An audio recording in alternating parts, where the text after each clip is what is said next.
Hey guys, Boy here. It's been about a week. I'm sorry about that. I did promise to do the new Crest Dungeon guide, but unfortunately, I thought I had the units to clear that were built already, but unfortunately I don't. I've been trying different team comps, like probably like one a day, and I just can't get it to work. And I just said, "Fuck it, I'll just wait until I build the other units that I know I need to build to clear it." So I promise I'll do one. It'll probably be like a week or two until we get those finished. But I promise it's coming.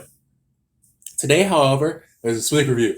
I did pull SWICK. It's one of my favorite units in the fucking game. And okay, we're doing a SWICK review.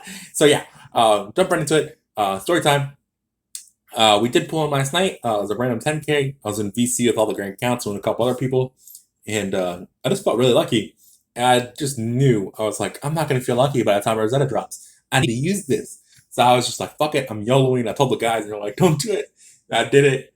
And out pops him. Little thing, if you don't know about AUX summons, on the furnace, it'll glow blue flames out of the top if it's a banner unit, and then red flames if it's not a banner unit. So usually Alsh or Grand Brave or something. So as soon as I saw those blue flames, I was like, oh my god, it's gonna be a fucking banner unit, please, please. I was like, I'll take Lapplay too. And then he popped out, and I was like, oh yeah. So I'm still riding on that high of getting him, and I've been playing the game like nonstop since I got him, which is probably my problem. I play the game way too much when I do get something I want, and then I get burnt out, and then there's nothing for me to do when I am not like crazy happy on like this happy high I am right now.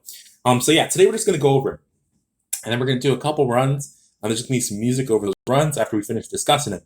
So it's gonna be a little bit different style video than I've done in the past. We'll see if you guys like this style. We might continue to do them in the future. Who knows? So yeah, jumping right into it. All right, SWICK. We did max him last night with Tasmans and chickens. And then this morning we've been grinding crest all day, and we ended up getting an attack level 4 on him. So he is done. He has the build I want on him, which is a heavy pay to win build, but we'll talk about other build options. I just got really lucky on true weapon summons, to be honest. And we're just going to go over his kit real quick, and then we'll jump into the runs. So yeah, starting right into it. Of course, his best crest is attack. Because he is not reliant on crit. You do not want crit on him. His main thing is that he doesn't have crit. He doesn't have a negative side to building crit on him per se. But I would not put a crit damage crest on him or anything, because he is a physical damage dealer who doesn't have crit on his kit, which would mean you would have to bring somebody as a crit enabler, and meh. So of course attack is his best damage crest. You could also run skill CT or equip CT if you don't want to go for like the best in slot one, and you do happen to get those, and you just want to be like, fuck it, I'm done, kind of thing. Those are just as good. Damage isn't crazy different. But of course, if you do want that best in slot damage one, you want that attack. Now, jump right into his equip loadout. For me, I'm running, of course, Emir's True, Sandstone's True Weapon, and then the Fen Aloha Shorts. Now, Emir's True and the Aloha Shorts give me enough equip CT to have permanent uptime on Sandstone's True Weapon. I still gotta get used to making sure I tap that defense item every time, but I'm still subconsciously thinking I need to hold on to this until a boss arts to save myself when I keep permanent uptime now. So, yeah. We do, of course, have to finish the last LB for the Aloha Shorts to make sure it's 100%. I think right now it's like 95%. Sometimes we lose that buff, which is fine. We'll be able to get those in like the next couple days. But yeah, alternate equip loadouts, of course, would be Arc Ignite and the 4-star support slot. As for defense item, honestly, his event item, I know this is kind of late. It's like you got like 8 hours to grind his event, if that, by the time this uploads. It does give 10% physical damage as a passive, and it's an okay defense item. It's 20% mini.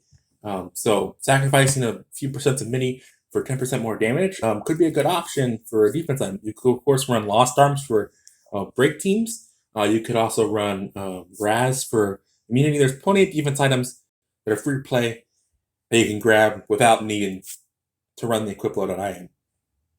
As for his normal, his physical item, you could run the fake Izanagi if you're around for that event. That'd be fine. You could also run an Estra. It does give 10% crit and 10% crit damage passive, and again, probably wouldn't really do anything for him. But you can run it for that Archon. You could also run Valkyria on him. You could run Spirit Spear if you do have Spirit Spear. You can run, of course, Vox's fake weapon and Vox's true weapon. And we'll talk about his true weapon here in a second. My screen just locked. Hopefully it doesn't pop up on the video. So yeah, there's plenty of different equip loadouts, which is really nice because he's super flexible. Now, getting right into it, one of the main things I like about SWICK is his animations. They combine Mage Barracks and Vox's animations together, and it makes them really good.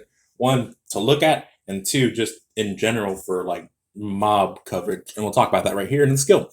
Skill's pretty much the same as Vox. It does give you 20 art at base and then 40 when you are in Magia. However, again, it does pair Vox's and Barracks skills together. So it does have like this ground wave that pushes enemies back, and then the flame spirals up, and it's like a mini hit stop, and it'll kind of like lock the units down for like a split second. But sometimes that's nice because you need that, because sometimes, like for Plant Crest instance, sometimes you have those bullshit RNG runs where the fucking thing's just like, claw, you're dead. So super nice to have something that's on a skill that's not just damage. It also has a mechanic built into it that can kind of help you survive. Getting into his arts, he gives all allies art gauge increase by 3 for 10 seconds, and he has a 12,000% multiplier. He is a Group B arts gen, and if you do not know what I'm talking about, if you go into Discord or bot spam and you use the command arts gen, it'll pop up with the list, and if they're in a different group, it means they stack together. So Sword Barrack will stack with, most notably, Fen, Dark Fen when Dark Fen does come out, Mage Barrack, he stacks with Rimuru, and he stacks with Goblin Slayer and a few others. However, in Group B, which is kind of sad, he does not stack with Rosetta, he does not stack with Norn, and he does not stack with Sonji.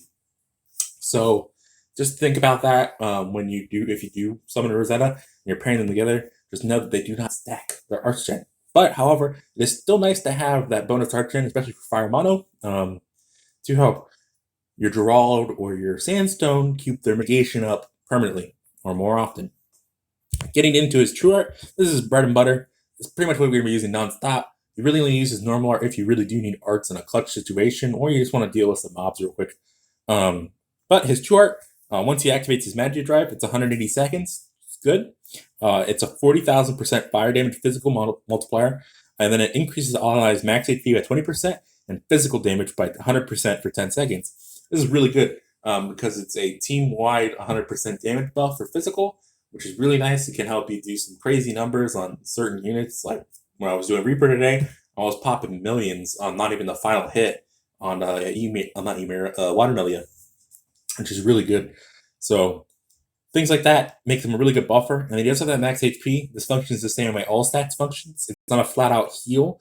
It overcaps you, and then if you're overcapped when the buff runs out, you get that back as HP. So you can full heal yourself, but it doesn't function the same way. But it's still good because Fire was missing that kind of like healer to help them stay alive for a Fire Mono situation.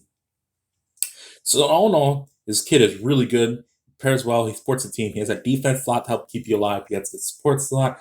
He's just enough where he's this perfect all-around beautiful beast. I love him. Reason he's one of the reasons he's my favorite unit is because of his fucking sprite, man. I love his sprite so fucking much. So yeah. All right. We'll just go ahead and jump into his true weapon. I do not have Vox's true weapon yet. I will be getting it here within the next week or two for Sword Barrack, just because I want it and I want to show off. Originally, I didn't want it because, one, I didn't pull him, and two, I don't think it's good for Vox. It's okay, but it gets a lot better on Sword Barrack. But of course, it's the same true weapon, so it has the same abilities. Reduces your CT by 50 for 10 seconds, 85 seconds CT at base. I think this goes down to 60 or 65. I can't remember. And then, of course, you have that BE output, 15% base. And then when it's equipped on him, he starts the battle with 30 art, and he gets that 30% damage buff, which is really good. This is 130% total damage when he pops his true art, which is really nice. And it just looks cool because it's a true weapon. So yeah. Once we get the 3, I think it's 3 from Rosetta's login, and then I'll probably summon the last 2 I need on a equip banner and get them that way. So hopefully we'll have that soon. So yeah, again, he doesn't need the true weapon. It is just nice to have. So yeah, again, like I said, there's plenty of alternatives you can run on him. All right, so yeah, that is him. We are going to go ahead and jump into the runs now. Again, I think he's really good. He's good in a lot of different situations. He helps the team out a lot because he's more of a support style unit. And of course, he does some crazy numbers himself. And his animations are fucking dope. And his sprite's fucking dope. Uh, so yeah, I was just gonna throw some music over that. Hopefully you guys enjoy this video. Um, if you guys want me to make a specific video, again, just don't be afraid. Just to comment down below if you want a specific video. I'll be sure to make it. Or if I've made one in the past, I'll be make sure to link you to that video. If you have any questions too, you can leave them down below. I'll make sure to answer them as soon as I can. Love you guys. Have a great day.